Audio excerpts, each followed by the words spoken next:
विश्वास कहता है अमावस्या के दिन, उस श्राद्ध पक्ष की अमावस्या के दिन जो नदी, तालाब, बावड़ी, कुआं किसी भी एक जगह पर अपने पूर्वजों का नाम लेकर शाम के समय पर दिया लगाएगा, ये मेरा विश्वास कहता है उसके लिए कुबेर भंडारी भंडार जरूर बनेगा, पितृ भंडार जरूर बनेंगे, ये निश्चित। किसी भी नवरात्रि के पहले जो अमावस्या पड़ती है, चावल की कटोरी में एक कपूर का टुकड़ा रख दीजिए महाराज, छोटा सा, और कपूर का टुकड़ा रखकर उस कपूर को दरवाजे के बाहर कटोरी में ही, चावल रखी हुई कटोरी में ही उसको पितरों का स्मरण कर कर जला दीजिए। और जलाने के बाद उस चावल को कहीं भी किसी भी वृक्ष की छांव में पक्षियों के लिए डाल दीजिए।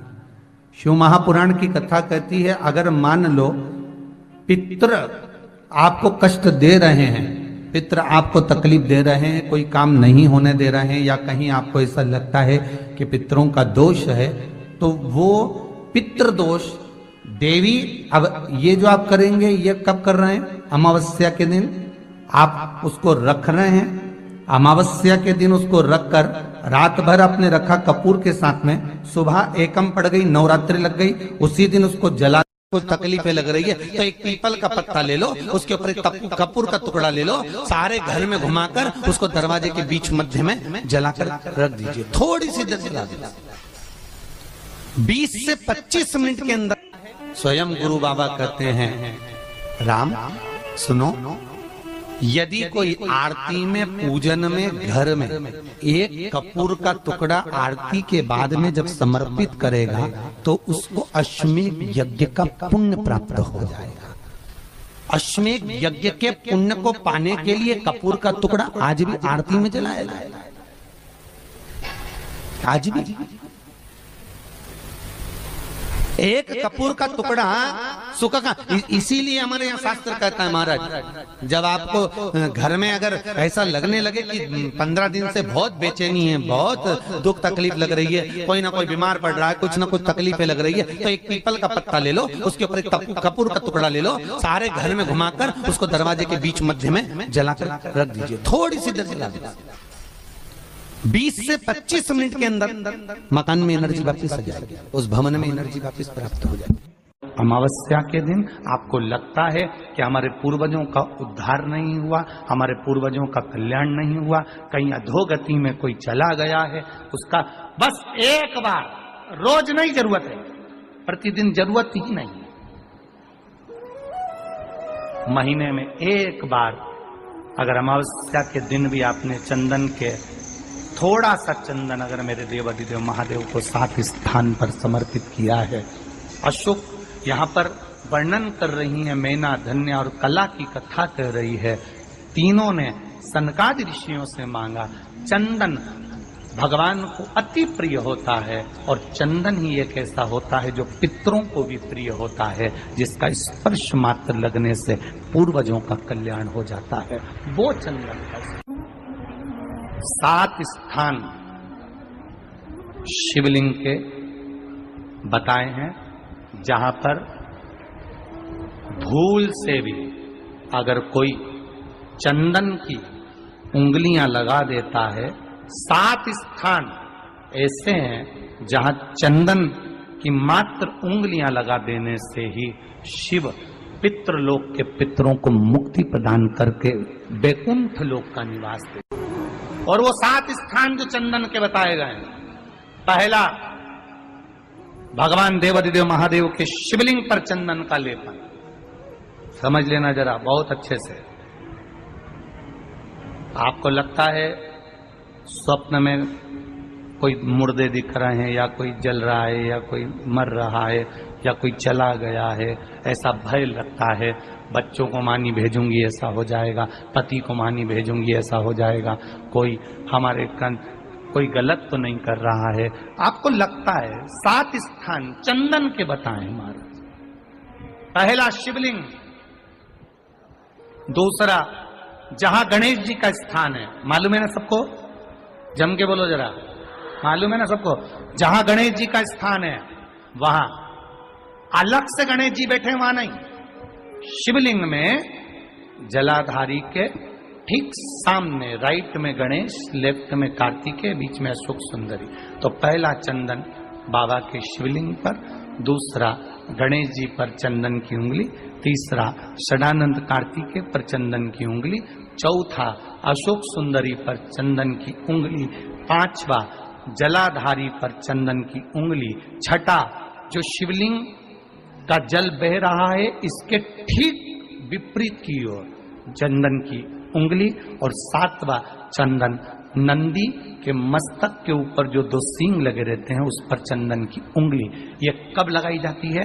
या तो अमावस्या के दिन आपको लगता है कि हमारे पूर्वजों का उद्धार नहीं हुआ, हमारे पूर्वजों का कल्याण नहीं हुआ, कहीं अधोगति में कोई चला गया है, उसका बस एक बार, रोज नहीं जरूरत है, प्रतिदिन जरूरत ही नहीं,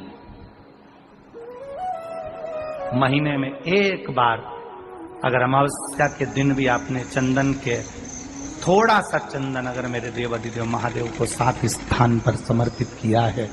अशोक यहाँ पर वर्णन कर रही है, मैना, धन्य और कला की कथा कर रही है। तीनों ने सनकादि ऋषियों से मांगा।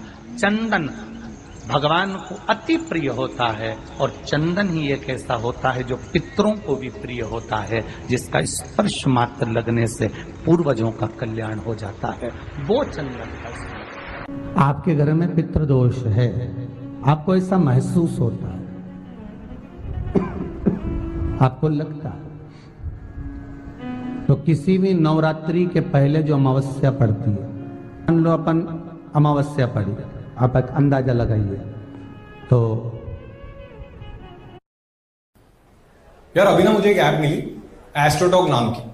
अबे नहीं, मैं कुछ रिव्यू नहीं कर रहा हूं। जिस दिन अमावस्या रहे उस दिन चावल की कटोरी में एक कपूर का टुकड़ा रख दीजिए महाराज, छोटा सा, और कपूर का टुकड़ा रखकर उस कपूर को दरवाजे के बाहर कटोरी में ही, चावल रखी हुई कटोरी में ही उसको पितरों का स्मरण कर कर जला दीजिए।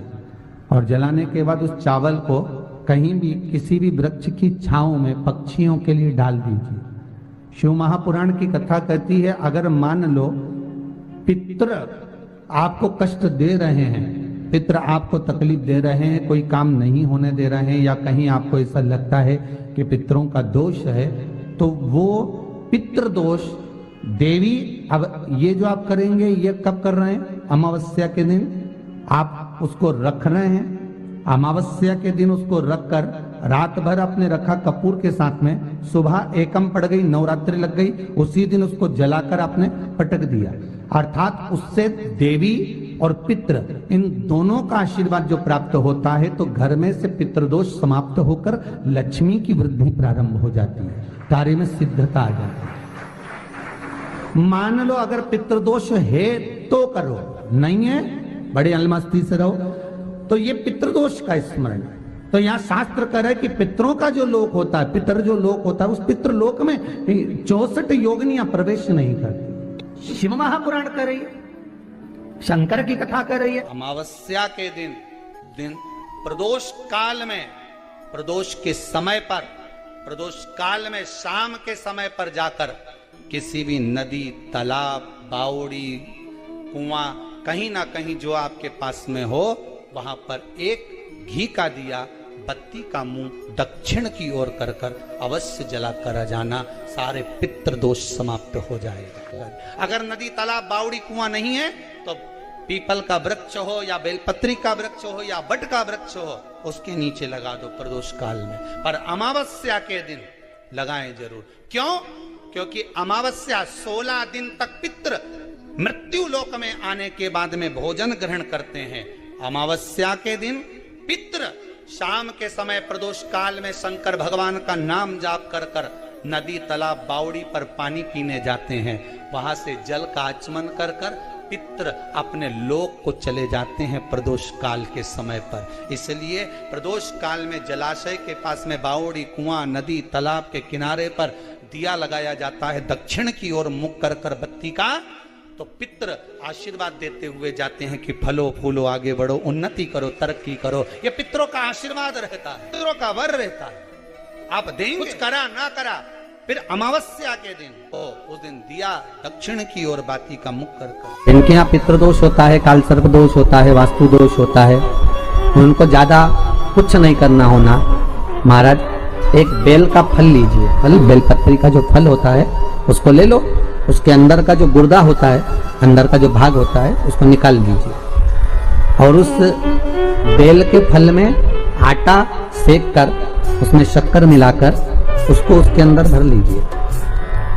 अमावस्या के दिन सुबह 10 बजे से पहले उस बेल फल में जिसमें तुमने पंजेरी भरी है, आटा सेक कर भरा है शक्कर के साथ में, उसको अपने घर में घुमाने के बाद में जिसको काल सर्प दोष बताया है, पितृदोष बताया है या वास्तु दोष का स्मरण बताया है, घर में सब दूर घुमाकर अपने परिवार का हाथ का स्पर्श कराकर पीपल के पेड़ के नीचे तक खड्डा खोदकर उस बेलपत्र के उस फल को दाब दीजिए, उस फल को उसमें दबा दीजिए। केवल एक अमावस्या करना रहता है, पितरों के दोष से मुक्ति मिल